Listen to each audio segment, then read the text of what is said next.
Music is an inseparable part of human culture and society. For thousands of years, humans have used music and art to communicate across personal and societal barriers. And I believe that music can be used in an educational setting, not only to stimulate the desire to learn, but to facilitate that process and make the mental connections made longer lasting. I myself have been a practicing musician for going on 10 years now, and I hope to be a teacher someday. So today we will discuss the advantages and disadvantages of using music in education. So first, let's talk about the advantages. So I want to take a minute and make sure you guys kind of get how the brain processes information, because it's kind of important. So the quick and dirty is, inside of your brain, there are these cells called neurons, and they fire electrical signals across themselves in specific patterns and repetitions. And these patterns make up your thoughts, your memories, and all of the other mental stimuli you experience. And the more that these patterns occur, the more regularly they occur, the more solid, the more concrete that memory becomes. And this, of course, plays in directly to the nature of music, because what is music other than patterns that are being repeated over and over? This goes towards the hypothesis of how you can not hear a song for 30-odd years and still remember it almost word for word, because when you were young, you traveled that pathway so often. So how do we use this for students? Well, a study in 2016 found that learning an instrument as a child can have a positive impact on your working memory as an adult. Your working memory is, of course, your short-term memory, which is where most information processing takes place. So they found that the participants who had been playing instruments since they were young had better hand-eye coordination, a faster visual processing speed, and a better spatial awareness skill, spatial memory skill. And they theorized that it wasn't necessarily the music itself, but the skills they developed as musicians learning to play these instruments that had these positive long-term effects. Now, of course, we already have band for students in school, right? I said we could have more of it, but it's not just the band that has these effects. Other sort of other art styles or art education can have these similar benefits. And of course, every subject that we teach our students now has some sort of, I just realized I'm still wearing my hat, has some sort of way in music education. There is a history in music, there is a science to music, there is an English to music. You can analyze lyrics the same way you do Shakespeare. And it can become another thing that we teach our students that has a shot at making them higher functioning adults. So now that we've identified the pros, let's talk about the cons. So of course, whenever there is a system implemented in education, there is the possibility it could be improperly implemented, right? Music could possibly be seen as a distraction to students. It may distract them entirely from the lecture, their minds may wander. Music is something that they use to decompress from school, right? So that can be an issue. And it also might not contain the right information for students. We have a very heavily standardized atmosphere for our public school systems.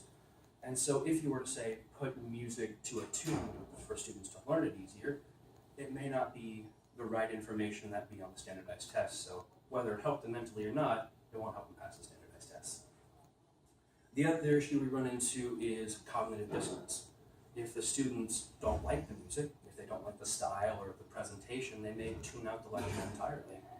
If they're in band as a kid and they decide they're no good at playing an instrument, they decide they're no good at the art, they're going to lose all of the stuff we tried to teach them. There's also the problem of improper recall, which is what I call the alphabet song dilemma. So if you went up to a first grader and asked them out of the blue, what letter comes after Q? They may have to sing the entire alphabet song from A to Q in order to figure out what comes next. They memorized the alphabet, they just memorized it in a certain specific way. I actually saw this in the library today with a friend of mine who was trying to come up with a part of the alphabet for one of her papers. She had to sing the entire alphabet just to get to one of the letters. It's something that happens. Or you can possibly try to say the alphabet backwards. It's the same issue. You know it, you just know it in a certain way. So now we've gone over the advantages and disadvantages. I'd like to hear from you guys, get a little bit of a back and forth, because this isn't an invitation speech. So, based on your guys' experiences in life, how do you think that music can be used in an educational or school setting to promote better learning? In middle school, we always learned, like for example, the presidents, like all the elements on the periodic table. Yeah. That's just how I learned stuff like that. I just put it to the song, and as you can watch on YouTube, you can learn too. but just having that be in like something fun. Mhm. You know, there's certain things you can't like just put to a song and just like memorize things. But like even for like math or like science in particular, that really helps. There was a song to memorize the quadratic formula. Yeah. Yes, exactly. Exactly. Yeah. So just recently this week, the composer of all of the Schoolhouse Rock versions has passed away. He died at the age of 94. And a lot of people have come out and said, you know, this was such a great way for children to learn all different kinds of things. Why don't we do that again with an updated version? Do you think an updated version of Schoolhouse Rock would continue that educational purpose for kids? Definitely. I still sing I'm Just a Bill in the Show. Yeah. every day. That's awesome. Yes. Capstone Hill. Exactly, yes. It's stuck in my head on a daily Yeah. basis. What about on this side of the room? What do you guys think? I think you guys are still in high school, so. I feel like music helps you study, like the rhyme of it definitely helps. But like playing music while you're studying, just like random, like rap, I feel like that's a big distraction. Just a little bit, yeah. I would agree with that. And you guys are going to hear a little bit more about that next Tuesday when Jules and I do our project. So I want to learn a lot of that. So moving on, how might these disadvantages you think be mitigated? The distraction factor that it may cause students. How do you think we could get around that?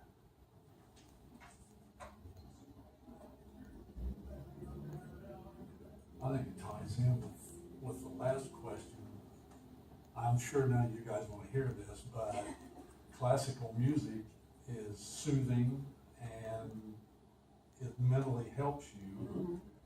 So that ties right in with your second question too. Oh, I completely agree. Yeah, it's actually I've been doing a little bit of research for this for my final project, and the studies that they've done have said that classical music or just calming piano music does help you retain memory in the short term a little bit better.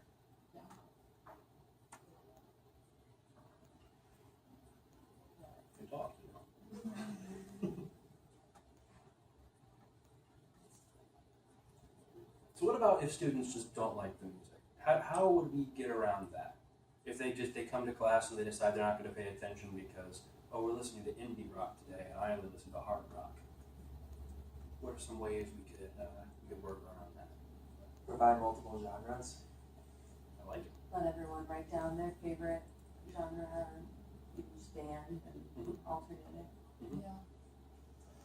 Was it your class that we did that at the very beginning of the Yeah. semester? Yeah, we actually Okay. very beginning of the semester we took a student poll Yeah. and we wrote down our favorite song, our favorite kind of song, and like every morning or I guess it was every morning for that class, she would play that song as everyone was walking in. Oh. So it kind of helped make everyone feel a little bit more welcome as we go along in classes. I agree. That could be a really cool thing to do. Yeah. Yeah. Anyone else? Maybe point out some of the similarities between indie rock and the hard rock or the classic rock. So even though they're different genres, some of the chords might be placed very similarly, or if you kind of pick apart some of the parts of the songs, they actually might sound a lot in common. Oh, indeed. Completely, yeah. There's a whole science to the sound of music, which is one of those things I remember learning about in physics, was how sound waves propagate, how they exactly work. It's a really interesting science. That's what all the time we have for the discussion, so thank you guys so much for your input. It really means a lot. I'm sure my Capstone advisor will love that. So, today we discussed the advantages and disadvantages of employing music in education. We talked a little bit about how the brain processes and stores information, and talked a little bit about how it can be used in an educational setting.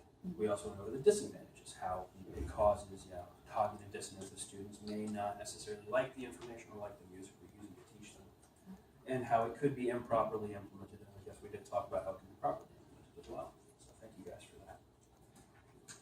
But I would like to close with a thought that I had while I was doing this whole project, the entire capstone. I had one thought the entire time, and that was the benefits of music and education, of indie art and education. The benefits seem like they would most certainly outweigh the costs if we as a society didn't put so much more value in the costs than the benefits. Thank you.